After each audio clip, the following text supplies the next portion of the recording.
In the medieval Islamic world, one empire reshaped the Middle East, defeated Byzantium, and opened the gates of Anatolia to the Turks.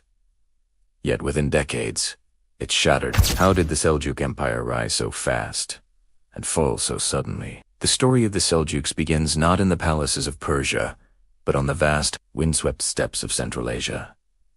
They were part of the August Turkic Confederation, nomadic pastoralists whose lives revolved around their herds and their formidable skills as horse archers. By the 10th century, these clans began a slow migration westward, driven by climate change, internal pressures, and the search for new pastures. As time obeyed their path, led them toward the frontiers of the Islamic world, a realm rich with opportunity and turmoil. An animated map shows their migration routes from Central Asia towards the Sir Darya River. A pivotal moment came with their conversion to Sunni Islam. This was not merely a spiritual change. It was a political masterstroke. By embracing the faith of the established powers, the Seljuks transformed from outside raiders into legitimate players in the complex game of Middle Eastern politics. The once mighty Abbasid Caliphate in Baghdad had become a shadow of its former self. Fractured and controlled by various regional dynasties like the Ghaznavids and the Bi, the Islamic world was a checkerboard of competing warlords, and the Seljuks, with their unified purpose and military prowess, were about to upend the entire board. The architect of their ascent was a brilliant leader named Tughril.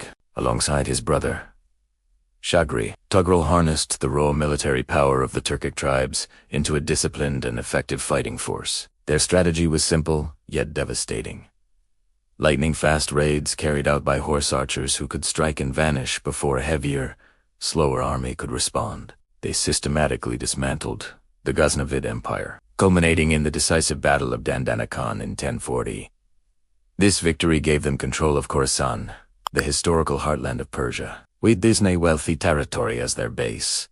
Their ambitions grew. Tughril's ultimate prize was Baghdad, the symbolic center of the Sunni world. In 1055, he entered the city, not as a conqueror but as a liberator, freeing the Abbasid Caliph from the control of the Shi'abid dynasty. In return for this service, the grateful Caliph bestowed upon Tughril the title of Sultan, meaning authority. This was a monumental act of legitimization.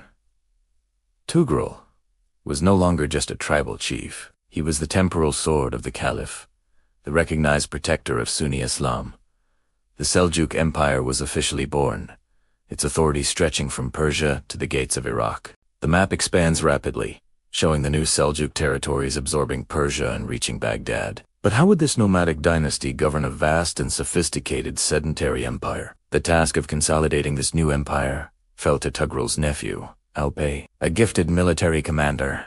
Alpay Arslan, whose name means heroic lion, understood that to secure their rule, the Seljuks needed more than just military might. He began a series of administrative and military reforms, aided by his legendary vizier, Nizam. Together, they established a centralized bureaucracy, blending Persian administrative traditions with Turkic military structures. They created the Ikta system, granting land revenues to military officers in exchange for providing trained soldiers. This ensured a loyal, standing army without draining the central treasury. Alpay Arslan's reign is most famously defined by one single, cataclysmic event, the Battle of Manzikert in 1071.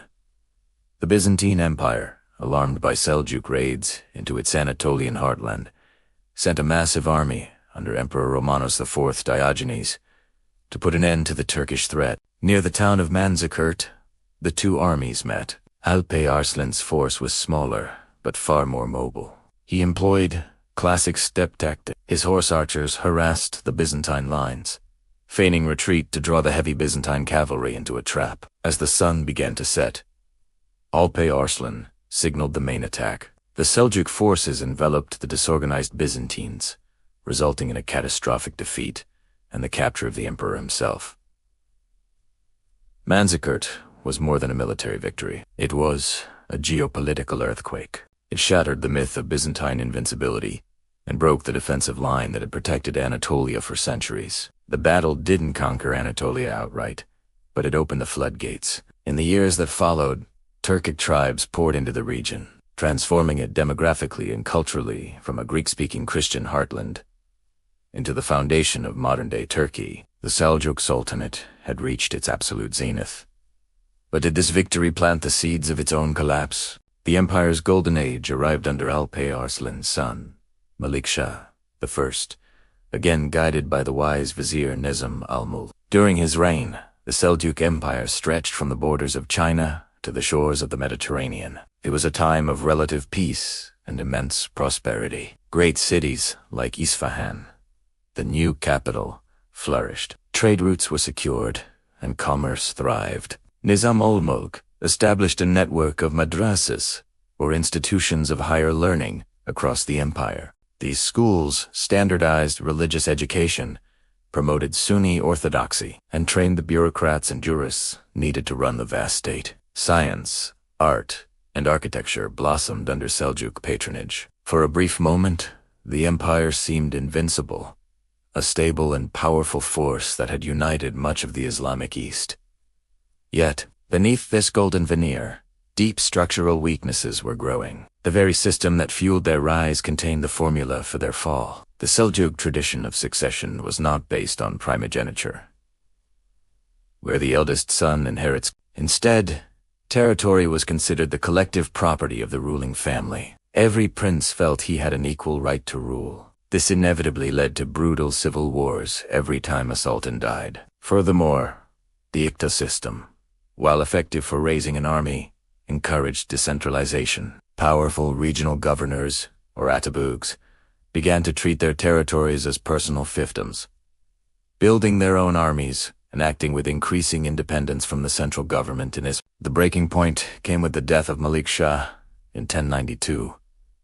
Just days later, his great vizier Nizam al-Mulk was assassinated. The two pillars holding the empire together were gone. Immediately, the empire plunged into a devastating succession crisis. Malik Shah's sons, brothers, and nephews waged war against one another for control of the throne. The centralized state that Tughril, Alp, Arslan, and Malik Shah had worked so hard to build fractured with astonishing speed. The map of the empire begins to crack and splinter into smaller pieces. What was once a single, unified state dissolved into a collection of competing Seljuk successor states, such as the Sultanate of Rum in Anatolia and various Atabug dynasties in Syria and Persia. Each was more concerned with fighting its neighbor than with any collective threat. It was into this divided and weakened landscape that a new external force arrived. In 1096, the first Crusader armies marched into the Middle East.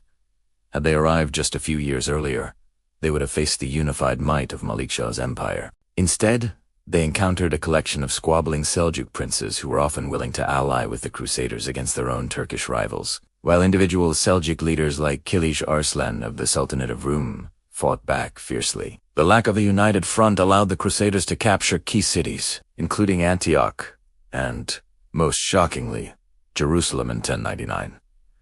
The fragmentation continued unabated. In the east, the Seljuks faced pressure from rising powers like the Khwarezmian Empire, which chipped away at their Persian territories. In the west, new Turkish and Kurdish dynasties, like the Zenguds and later the Ayyubids under Saladin, rose to prominence by leading the counter-crusade, further eclipsing the authority of the warring Seljuk princes. The Great Seljuk Sultanate, the central imperial authority, became a hollow title. The last sultan of the Great Seljuk line was defeated in 1194 by the Khwarezmian Shah, marking the formal end of the empire that had once dominated the Middle East.